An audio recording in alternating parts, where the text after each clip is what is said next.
Good evening and welcome to the Cover One Buffalo podcast. You are joining your host, Greg Thompson, as we jump aboard and take a look at day one of the NFL Scouting Combine.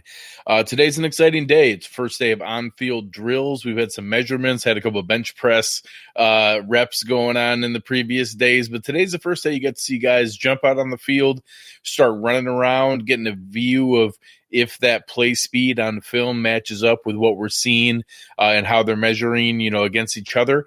And definitely had some standouts. So today we're going to go through some takeaways from the quarterbacks, wide receivers, and tight ends. Obviously, the majority of what we're going to do is focus on the wide receivers with the Bills' focus in that area. But looking forward to running through some of the takeaways, some of the winners, some of the people that are out there, and really had a positive day and a couple that made us question some things. So first, we'll start with the quarterbacks. Obviously, don't see the Bills being a big player in that market. I'm pretty sure I'm supposed to talk about Joe Burrow's hands if I want to get more clicks on the show here. But overall, I thought Justin Herbert, it was good that he weighed in at 236. I actually thought that was pretty good for him bulking up to be able to survive. Jordan Love looked decent. A handful of guys were okay throwing the balls in the drill. There's a few guys that really struggled. Steven Montez had a rough time, Shea Patterson leading some receivers, having them pull up in some of the drills. It's hard to even get a good read on some of the receivers doing the fade route and the over-the-shoulder drill when some of the throws were as bad as what they were. But overall, obviously, I don't expect the Bills to be huge players in the quarterback market, and that matches up. I know there's some people who like a handful of guys, Anthony Gordon, maybe late on day 3 if he's there as a guy to come in and potential long-term improvement over Matt Barkley. But I don't expect the Bills to be big players in the quarterback market and not looking at a ton of those guys coming out today. I'll leave the wide receivers for last. We'll do a little bit with the tight end group. My couple winners overall, I'll say the losers of the group is the overall depth of the tight end class. I don't think it's a great class, and that matches up with what we saw on film. There's a couple names that are out there that are interesting. Cole Kmet out of Notre Dame checked pretty much every box.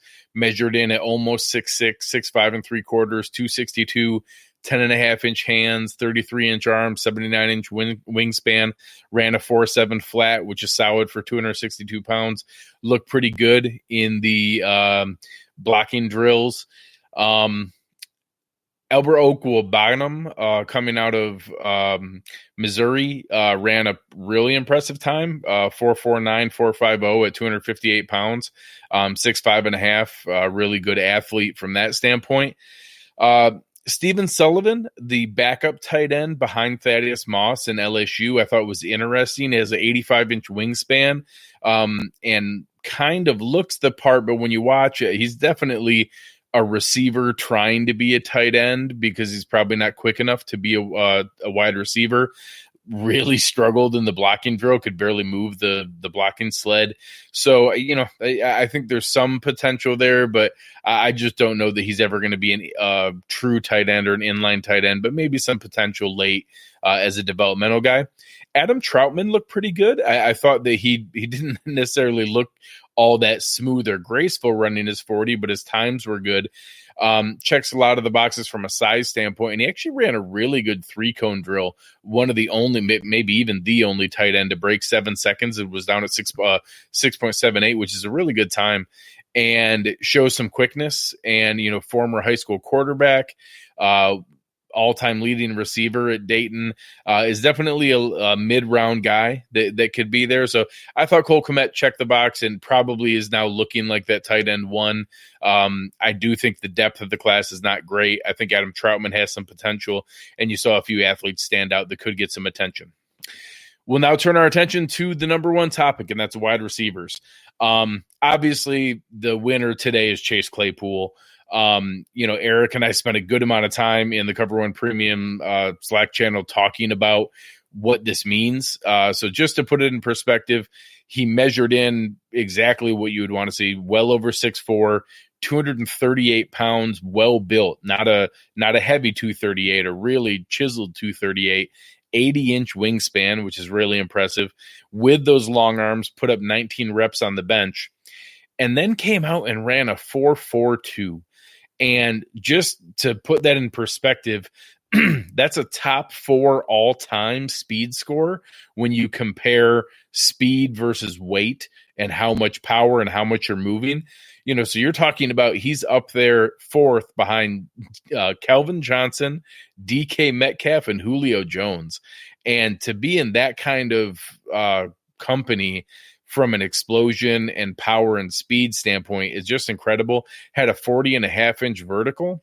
So you're talking about a special athlete. So I think you want to be careful.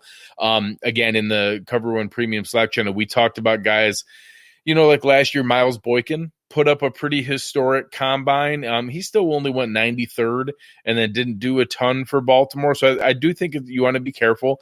That's another special athlete coming out of Notre Dame, putting up a historic combine with okay film. So, obviously I'm not the level of draft analyst that guys like Eric and Russ and Christian are, but what I saw from Chase Claypool matches up with what they kind of confirmed. Eric has him as a 4th or 5th round guy, and we both agreed this could probably put him in the range where Miles Boykin went last year. Miles Boykin got kind of one of those compensatory 3rd round picks, like 93rd to 100th, in the late 3rd round, early 4th. That's probably the range where he is. People thinking this pushes him into the 2nd round. You never know. When people run historic times from a combine standpoint, crazy stuff happens. But just as a reminder, Al Davis has passed away, so he's not there to pick the Darius Hayward-Bays of the world anymore.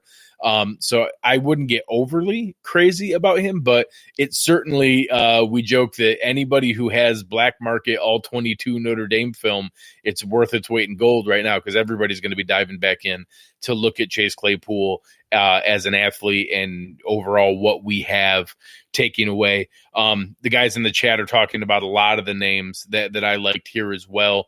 2 of my other winners for today were Justin Jefferson and Denzel Mims. Jefferson ran a 4.43.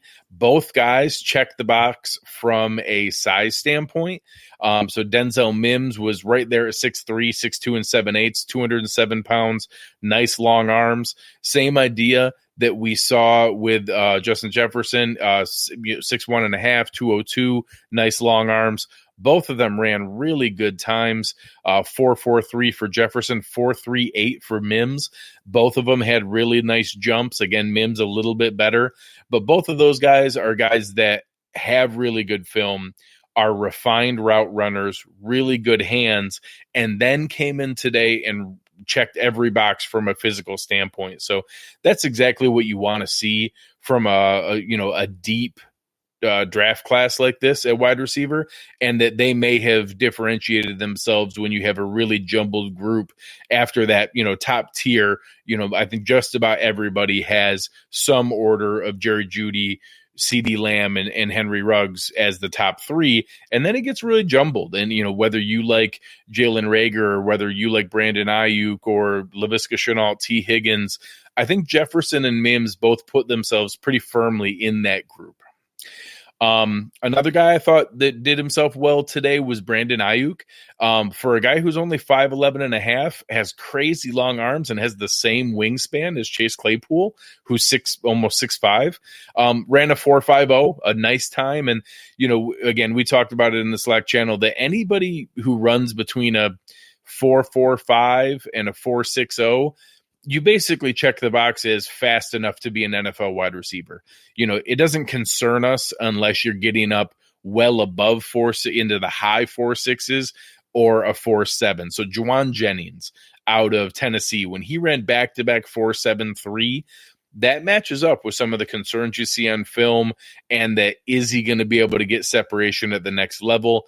And, when you talk about whether, CeeDee Lamb ran a 4.51, and I think Jerry Jeudy's official time got at 4.45, that means you're fast enough. You're fast enough to be an NFL wide receiver, and you're going to be able to make some guys miss when you have the opportunity, and it is what it is.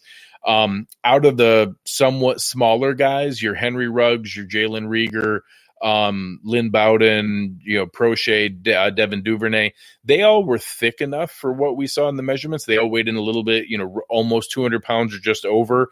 That matches some of the BMI measurements that are out there to say, hey, are you going to be able to hold up to where the NFL rigors are going to take you through. So I thought those were positives as well from a overall standpoint. On the negative side of things, I didn't think there were a ton of really bad performances today, or guys who hurt their stock terribly or put themselves at risk. I can't lie. The report that came out that T. Higgins wasn't going to run any drills because he was resting, I don't think that's a great look. Justin Jefferson played in the national championship game. So did, all the other LSU and Clemson guys. Isaiah Simmons is running all the drills. Clavon Chason, Christian Fulton, they're all running all the drills. Plenty of other guys who played in the championship games and in the semifinal are doing all these drills. So I think that's not a huge red flag. It's not a major concern, but I want a guy who wants to put his nose in there and compete with all the best guys in a historically deep wide receiver class, and sitting it out to run at your pro day because you're going to rest. I just didn't think was a great look. I almost, if I was his agent or his marketing people, I would have said that he tweaked a hammy or something. It's not a great look to say that you're sitting out all the drills because you want to rest. I just thought that was weird. I don't think Laviska Shenault had a great day, measured a little bit shorter. Gone are the days where everybody put in the, program that everybody's 2 inches taller than what they are. And you say you're 6'4", but you're really 6'2". Now, for the most part, people are pretty accurate because they realize you're going to get measured down to the 1/8 of an inch. He was listed everywhere at 6'2", and he came in at 6 foot and 5'8", so almost 1.5 inches lower than what was measured. Weighed in at 227, which is good. He plays a powerful player. His value is breaking tackles and being able to, get yards after contact and being a powerful wide receiver who's versatile and can do all kinds of other things, almost as a, jet sweep running back role sometimes. But then he ran a 4.59 and it looked a little awkward. He did pull up injured and didn't run again. So, maybe that's just a bad time, but a guy that a lot of people expected to be in the 4.4s, low 4.4s, to run a 4.59 wasn't great. Again, it's not a huge concern, but, being shorter, not doing great in the other explosion drills and jumping drills, and then running a little bit slower time and pulling up injured when you already have some injury concerns, I didn't think was a fantastic day for him. Again, not a red flag, not any guy that I'm, wanting them to take off the board or anything crazy, but, wasn't great. Same idea. I know a lot of people were really excited about Jalen Reagor, and I like him a lot. I think he's absolutely in play somewhere there between wide receiver 4 and wide receiver 8 in that next tier. And, I thought he was okay. He ran, a 4.47 and a 4.50. A lot of people thought he might push Henry Ruggs for the best time. So running 0.2 slower than what a lot of people thought is a little odd. So, I don't know that it's terrible news, but it was a good chunk slower than what people expected. So not a great day per se for Jalen Reagor, but he was fine. He looked good in the drills. Two other guys, from a size standpoint, Antonio Gandy-Golden and Michael Pittman, both checked every box, both firmly over 6'4", over 220, looked good in the drills. Pittman ran 4.52, which is pretty nice, and Gandy-Golden 4.59. So both plenty fast enough when you're 6'4", 220. So both guys who, if they're available in the right 3rd, 4th, 5th round, depending on where they fall, again, some good players are going to fall in this historically good receiving class. So there's going to be some value later. Those are definitely both names that I'm going to keep an eye on. That's everything for my notes. Looking through some of the questions in the chat here. Really excited about AJ Epinesa, a guy that we're going to see, run. I want to see some explosion out of him. I'm really curious to see his first 10 yards and first 20 yard splits. I don't really care about his overall 40. Same idea as Nick Bosa. He ran a 4.86 in the 40, but he ran a 1.59 in his first 10 yard split, showed elite explosion. I don't really care that he ran a 4.86 because if your defensive end's running 40 yards, nothing good is going to happen. So overall, I appreciate everybody's comments. I agree. It was a shame with Van Jefferson's news coming out that looks like he's going to have surgery on his foot. Glad they caught it now. 6 to 8 weeks right now is nothing. Missing all of March and all of April doesn't hurt anything. So a guy who still could fall a little bit. Same thing with Thaddeus Moss. Both of them seem like everything is going to be able to be taken care of now, be ready for training camp, are not going to be a huge negative for anything that's out there, but still a shame. You want to be able to see guys run and perform, and both Thaddeus Moss and Van Jefferson had some nice momentum going through the offseason programs here. So seeing what he did, or not being able to see him perform amongst the rest of the group was kind of tough. So that was it from that standpoint. But glad that they're identifying those things as they're happening early on and not having to be able to go through it late. We're going to be doing these shows each night after each day of the performance. So looking forward to tomorrow, going to be able to see a little bit more of the hog mollies get out there. Everybody loves to see offensive linemen run the 40, but there are some things that matter. So when you're looking at this, some of the drills matter more than others. For offensive linemen, the 3-cone drill really matters. How's your footwork? I think the explosion drills and the standing long jump, how your broad jump looks and some of the verticals matter in what your explosion is, how quickly you can get out of your stance and doing those things. So I'm curious to see some of that. So we'll see that. And obviously some of those shorter drills with the footwork and explosion matters on the defensive line as well. So going to see some big guys get moving tomorrow. Excited to see some of the running backs get some time going. Going to wrap things up on Sunday with the DBs. And I think there's going to be a good chunk of value for the Bills to be looking at there as well. So going to have a fun time being able to go through these. We'll do these short, quick ones, somewhere between 10 and 20 minutes, just to kind of recap our thoughts for the day. Take my notes from what Eric saw, what the rest of us saw, some of the conversation. If you want to take part in this, we had a blast today watching the show together in the Cover One Slack channel, sharing times back and forth, being able to kind of talk about who is doing well and who is looking good in the drills. Come on over, check out what we have. A lot of good things happening with cover1.net. Awesome write-ups from Russ, from Christian, from Eric, from the whole team, checking out everything we have going on. Appreciate everybody jumping in the chat tonight. It was a lot of fun. We will continue to do these as the week goes. You have been listening to Cover One Buffalo, and we are out.